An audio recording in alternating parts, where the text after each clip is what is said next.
the way we really tried to facilitate prayer was like, I always told the guys, ask your wife for the answers to the test. So like, how can I pray for you? Just literally ask her. Stop trying to be so mystical about it. Just what's going on with your heart? How can I pray for you? And then just do it.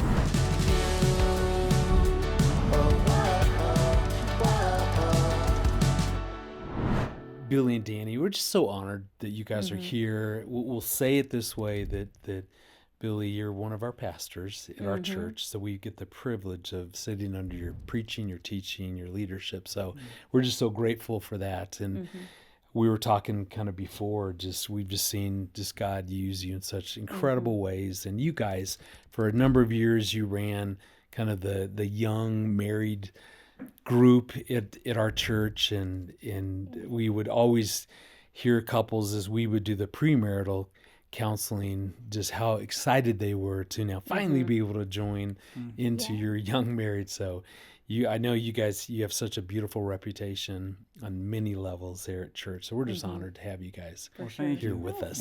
We're blessed to be here. Very honored with the invitation and happy to serve. Thank you so much. Absolutely. So I just asked you guys, you've been married 15 years, you said? Yes.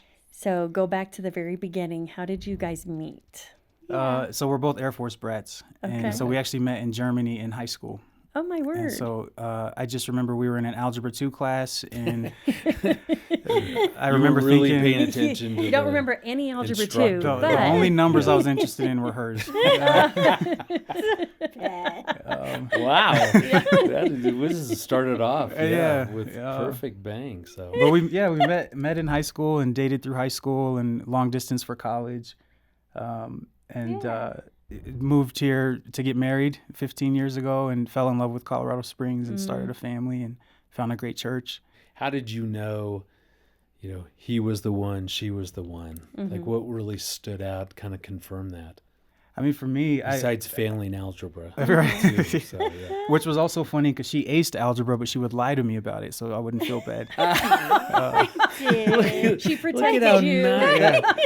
Well, that's true service. That's being a true servant right there. I did. I think I saw a real tenderness in her heart. She's a very pretty girl and was that way in high school and very intelligent, but there was just a softness and a humility in her, and she was not just with the raucous and the racket of what was going on with other groups in school, and just very sure of herself and just kind of glided through the hallways and caught my attention that way. And but just a very deep thinker, great heart, very present, and so I just kind of got lost in the Dani world. That was it. That's all it took. I wasn't really looking for a boyfriend, and I wasn't I thought Billy was handsome, but I wasn't looking at all. And when he was interested in me, all these girls were coming up to me randomly, and they were like, Billy's interested in you, and he's not ever interested in anybody. Like, they were jealous of the fact that he was interested in me, and I was like, what in the world? I was like, why is this boy interested in me? So I was intrigued, and I wanted to see what he was about. So I gave him a free tutoring. Gave him a chance. I know. She was I gave on him a algebra. chance. Thriving. Yeah. So and it worked out. Yeah. So when did you know? Was there a moment like you finally went, okay, now I see it? I like to say it this way, but he laughs. He makes fun of it because he says, I say that he made me laugh, like in my core. Yeah. He just really got me to laugh so just so deeply, and I just thought it was so funny. Get the girl to, and he says, belly laugh. He gets mad that it wasn't his looks. He said it wasn't it wasn't my looks or my personality. No, I'm like, you got me to belly laugh. Yeah. Which felt a little bit like it's your personality. It has that. But she didn't put you in the friend zone. Right. I didn't end up in the friend zone. I That's did. true. Yeah. So you guys had some spiritual differences in your upbringing. Is that something you guys talked about prior to marriage, right away, or how did that go? I don't know. We got together so young. I don't feel like that was a big deal back then. Uh-huh. It became more so after we got married. We started to like think about like, oh yeah, where are we gonna go to church together? What were you? And What were so- you? Denomination were I you was raised Catholic, and Billy's dad is a pastor, and he was raised Baptist. We were mostly like a Baptist. Okay. Yeah. Okay. That was exactly That's us. us, Was it really? Aaron, Yeah, I was Aaron raised Catholic. I was Wow. raised Yeah. Baptist. Yeah. Yeah. Yeah. Being in the military, I think you're a little bit shadowed from the traditional ways That's true. of Catholicism in Baptist, because you're kind of in the same building, and then all the pastors and the fathers and the preachers, they all kind of communicate as one. So we were in the same building actually, and my mom worked all around his dad, so Yeah, it was it interesting. didn't feel as different as it should have, I guess. It was one chapel with a few different denominations, and so you really have like an cool. hour for your service, and then there was Yeah. this structure behind the pulpit where they would roll out like the empty cross for the one with Next Jesus on it for the service, yeah. Catholics. It was on a track, It like was an exactly actual like roller. that, So we yeah. actually all saw each other in the hallway, Yeah. and they would like do the It's service your swap, turn, and then the my priest would word. come up. That is hilarious. Yeah, Yeah, that would that's make awesome. sense. I've never So we thought kind about it of that we kind way. of just thought like I guess all of this just figures out how to get along, but Yeah. we really had to do some deep dives Deep with the diving Lord after we got as we got married, and Yeah. had to really What take did a that hard look look. like? Yeah. How'd you navigate that? Figure out kind of where you were going to worship together? Yeah, I mean, when you start learning to pray together, we always talk about, the different levels of intimacy. And what I don't know gets talked about a lot is learning to pray together is a form of intimacy with, Yeah. with each other and with the Lord. And it's actually a little harder than I think some young couples realize. But when you start to really find shared commitments in your faith, then you have to answer theological questions like, what is the Bible actually saying? And what has my faith expression taught me that maybe doesn't square with this? And the beauty of it, though, is you surrender yourself to the Word, and as long as you're both committed to that, the Lord speaks for Himself. And so, by God's grace, we didn't have any real attachments to, well, my mom did it this way or my dad that way. Yeah, I grew up with this faith tradition. Yeah. We've got to go to that Yeah. tradition. Yeah. And I think you had a stirring in you anyway, where the Lord was walking you and speaking to you, even in Catholicism, where you had questions and things. So I feel like for a while the Lord was slowly walking me out of the Catholic Church. So, yeah. Yeah. Did it create conflict for you guys, or was it pretty much kind of like you're saying that we focused on our own spiritual intimacy, which just kind of gave room for us to figure out eventually where to go together? I don't remember any real intense conflict. I remember some conversations where it was like, the Bible doesn't actually say that, and like some tradition or something, and and then when you're thinking about how to spend holidays with family, and there are different things, you're gonna decide for your family, are we gonna connect with that still or not? And but I don't remember it being a real, maybe more of just figuring out extended family dynamics a little bit. We're very close with her parents and mine, and you start building your own traditions, and there were some years that we started to pull back from some of the things we did with her family and differences with my family. So I think, but once you find your unity together, the rest of it kind of answers itself, and the family respects that. That's a good way to put it. Yeah. How did the family do? How did that go? As you married, you kind of found your way, your denomination, your faith, your spiritual connection. What do you think? I'm I would say I'm it's a little ongoing. more Yes.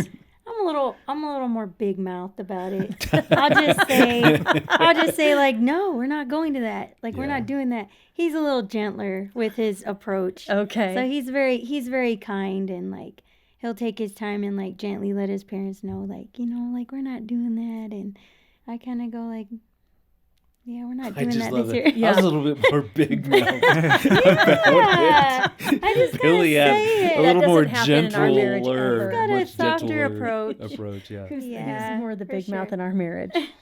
So moving on, we Trick question. That would be me. I mean, we've navigated Totally this, would be me. Yeah, no, we've navigated this as well. Yeah. And it sounds like you guys did this as well. We really tried to honor both parents, both faith traditions. Well, we got married in the Catholic Church, but his dad, as a Baptist pastor, they allowed him to come in and do half of the service. Okay. So we had a Oh, Protestant wow. Catholic wedding, Yeah. which I at that point didn't really realize like it was that abnormal. Yeah. Like that this doesn't happen all the time, but Yeah. that's how we did it. Yeah. And then post marriage, we kind of decided, what do we want? Yeah. Yeah. What is this going to look like for us? Yeah. But when we would go home for Christmas, like with her Yes. parents, and we'd always go to mass with them and Mm-hmm. just, Yeah. just enjoy what they were doing. And Yeah, but that's it excellent. can get a little tricky.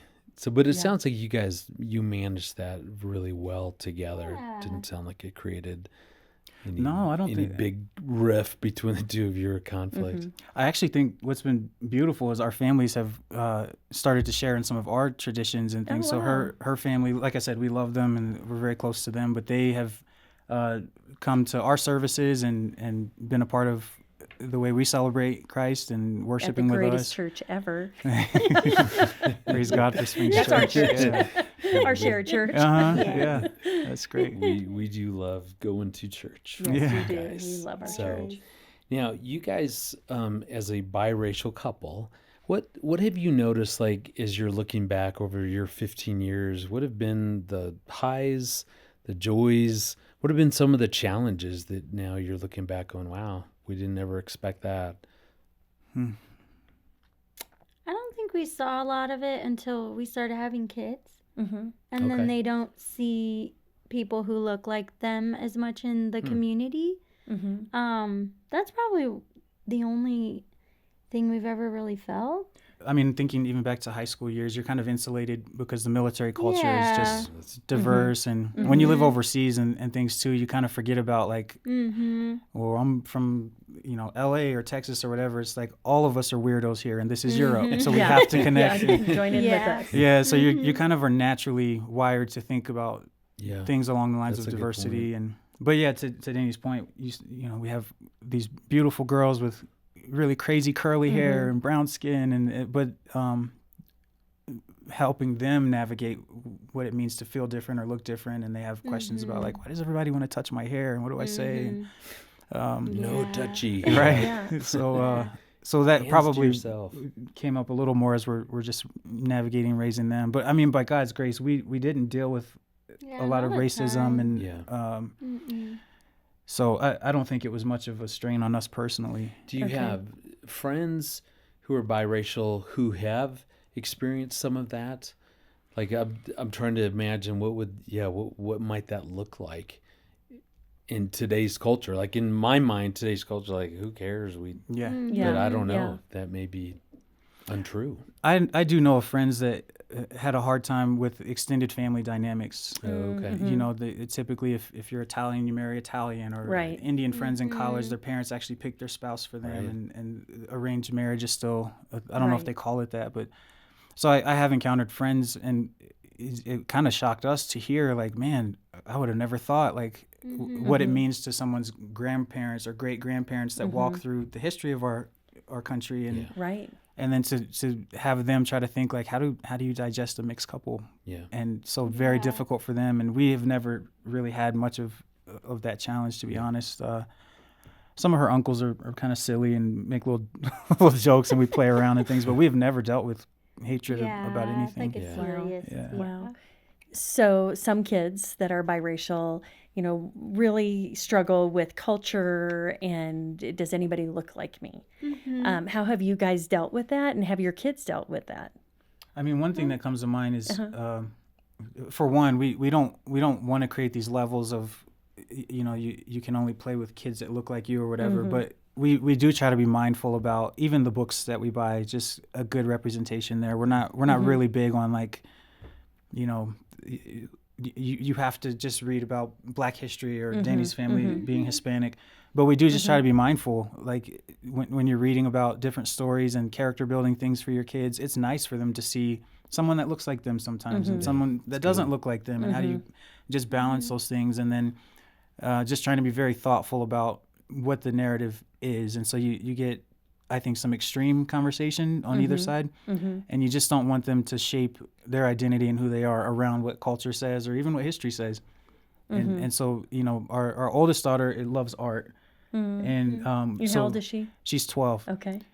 They're all pretty artsy and crafty, but we spent a lot of time talking about Ephesians 2 and how you are God's masterpiece, created for good works. And So each of you are created in a very special way, and so is everybody else. And so you are one color on a broad spectrum of creative things God decided to do. So set your identity there and know who he is, know his voice in your life, and then figure everything else out. And so yes, there's been hatred and there's a history of things, and you're going to run into weird, hateful people, but start with who Jesus says you are, and then work out from there. So I think that's probably our direction for them. Yeah, I love that. I know with our youngest daughter we adopted from China, in I mean, there's been times where, like, when I, let's say that I've gone to be with her in her classroom. She's now a junior in high school, so hopefully you're not hanging out with her. No, well, I wouldn't be opposed in her college courses as a punishment. I'm just going to take your phone away. I'm going to hang out with you. I'm going to show up. School. But when she was definitely younger, it was always interesting for the kids to try to figure out, who am I?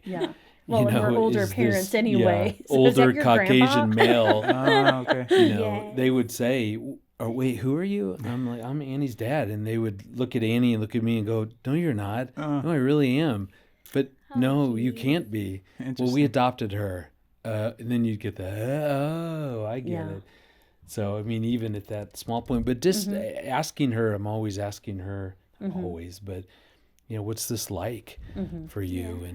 And, how can we better encourage, her in the midst of being in our family? And so it's been, that's been a learning for us to better understand that. And I know when our oldest daughter got married, she married an Asian man, and it was like, for Annie, it was like, praise the Lord, I finally now have my person here with us in our family. It was it was fascinating just to see just how deeply connected she was with him. And, that's excellent. Yeah. So I think we've benefited more from being a mixed couple than it having cost us something. Thankfully, just by God's grace, we like I said, we haven't dealt with a lot of racism, but we come from big families, and so we get to sit and just listen to all these different stories. And what actually blows my mind is, like, so my dad grew up in West Africa, and so he moved here and was in New York for his first few years of being in America. Oh, wow. And even the Black Americans that weren't African Americans, you deal with racism even in that dynamic. And so it's actually a deeper hatred of others, and that you, in other words, you could be the same race if you want, and you still deal with racism. So it's been enlightening for us to just listen to those kind of stories and recognize, like you said, how much it's important to just listen. The hardest comments I think I can recall were actually from friends, just with the way we used to joke and different things. And so, I mean, you remember we make fun of each other, and being of a darker complexion, I was the darkest among my friends, and that was all kinds of fodder for jokes for them. And so, anyways, kids will find the They'll one find thing you are something. deeply insecure about. That is so true. And How do just- they know that? So they can see They just it. smell it on you. Yeah. Well, even siblings are like that. Yeah. They will go to town. Now, you For guys, sure. again, one of the things you've done at our church, and you don't do that now, but for years, the Vine, it's kind of the young marrieds class. What were some of the biggest things that you guys learned about, walking with these newer married couples? Like, what were some of those things that maybe surprised you? Like, wow, they're having to deal with that. Not that you guys are this old married couple. You're getting there, but you're not there. But what are some of the big things that you learned from that experience? I think we learned how important it is to have kind of a tribe. You're around other young couples that are figuring out the same things, and you're like, okay, we're not crazy, we're not sleeping, and the diapers are everywhere, but okay, it's okay, we're all right. Other people are dealing with this. And Same thing. we used to joke that we were coming into the 10:20 service for church because everybody that had kids was late, and you're shuffling in, and it started at 10, and you're halfway through worship, and we're like, oh, you guys are here for the 10:20, sit by us. Yeah, we were always Back late. row. We didn't even know we had worship at our church because we were always so late. I'm not going to say who was the one. I think we learned. I mean, the Lord did give a vision for the group that really simple, but we felt like he was asking us to give resources and fellowship and things that would build Christ-centered marriages. Yeah. And when you think about the fact that the Holy Spirit reveals himself as counselor, there is a sense of like couples have to learn how to lean into him.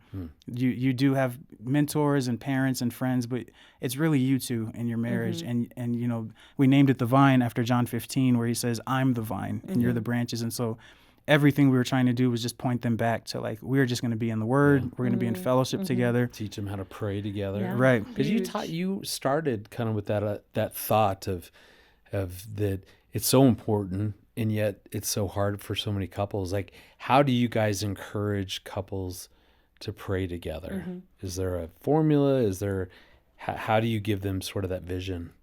Yeah, I mean, we started with saying, so we called it our GPS, which is kind of like the mission. So grow, pray, serve. So if you ever get lost in what we're doing at the Vine, how are you growing together with other couples in fellowship? We're stealing that one, by the way. Okay, yeah, you're welcome GPS. to it. So it's your GPS. Thank you. Just blessed us. Thank you. Learning to pray together and then serving somewhere in the church together. Yeah. The way we really tried to facilitate prayer was like, I always told the guys, ask your wife for the answers to the test. So like, how can I pray for you? Just literally ask her. Stop trying to be so mystical about it. Just what's going on with your heart? Yeah. How can I pray for you? And then just do it in the moment. Hey, let's just pray. And it's simple. It just needs to be conversational. And then we would practice it in the service. So we would meet, and I learned quickly they don't really need a 40-minute sermon from me, and so it was more of a 20-minute discussion, and then more of like 20 to 30 minutes of small group discussion. Oh, nice. And couples would actually get in the room and spread out together, and we would say, just practice, just pray together. It's going to be awkward, and that's all right. And so they would all have 15 minutes to just try it together. Awesome. And then hopefully they take it home. Yeah. So I would anything to that. Yeah, I think that was. I like that. Yeah, I always say when I sit with couples as a marriage counselor, whatever we're doing in here is more likely to transpire outside of here if we do it here and practice it. And so I love that you provided a place for community and also for direction on pray together and start that right now, because then it might happen out there. That's it. Yeah. Yeah. That's great. So good. Yeah, especially when just making it that simple. Just ask her, ask each other what's going on tomorrow. What's something I could pray for you about. What I love about that is not only the connection from the prayer itself, but you learn something. Like I've noticed, because that's funny. Like that's exactly how we do this and how we encourage couples to pray. It's just, don't make it so mystical. Just say what's something I can What's pray for you going about. on? But I always learn stuff about Aaron. That's what I like about it, is that I didn't know you were facing, I forgot you were going through that. And that's really good. And there's a way it just keeps us current with each other. You know, the spiritual connection, all that, praying over someone, I mean, powerful, but it also keeps us, aware of what's going on in life that really matters. And man, that's such an important part of intimacy. So Dani, here we go. We're going to totally put you on the spot. All right. Oh, no. What is it like being married to a pastor? I've always wondered, like, what is that? What's the were you good, the bad, and the expecting, ugly? Were you expecting to be married to a pastor? Remember the pre-approved answers I gave you? Let me get my Post-it out. I always describe it as they're half here. There's always this part of them that's just like in another world, and it just feels like it's not in a bad way. Yeah. It's in a good way, but yeah, I don't know, they're half here. They're just, you can look at them and you're just like, oh yeah, he's Thinking about Then something. I've got a lot of you now. But Yeah. he's got years his apart. he's got that unique relationship with Christ, and so I think Presence. he's doing really well. We went through a heavy season of restlessness before he went into full-time ministry. Okay. Well, we went into full-time Yeah. ministry. Yeah. But Yeah. yeah, we went back and forth a lot. Is this the right thing? Because it does come with a sacrifice. So Yeah. 100%. yeah, we went back and forth for quite a while, and then just decided to take the leap. And so far, so good. I love watching Billy as a vessel. Yeah. It's attractive to see him just giving There of it himself is. like that. See? Not your Yeah. striking good Yep. looks. It is. Right. I just Vessel. I love it. That's I great. do. Not that it isn't hard, and not that Sure. there aren't days, where we're like, we're not doing this anymore. But Yeah. For the most part, it's good. If You it get to wasn't for the see- people, yeah. it would be really good. Yeah. If it wasn't like the smallies who are always giving us a hard time. Yeah, sending I hateful apologize emails. for Aaron's emails. by the way. Never. No. Never. I am a big Billy fan. Oh, Yes. No. Me too. Yes. Well, and you guys talked about being, Air Force brats in the beginning.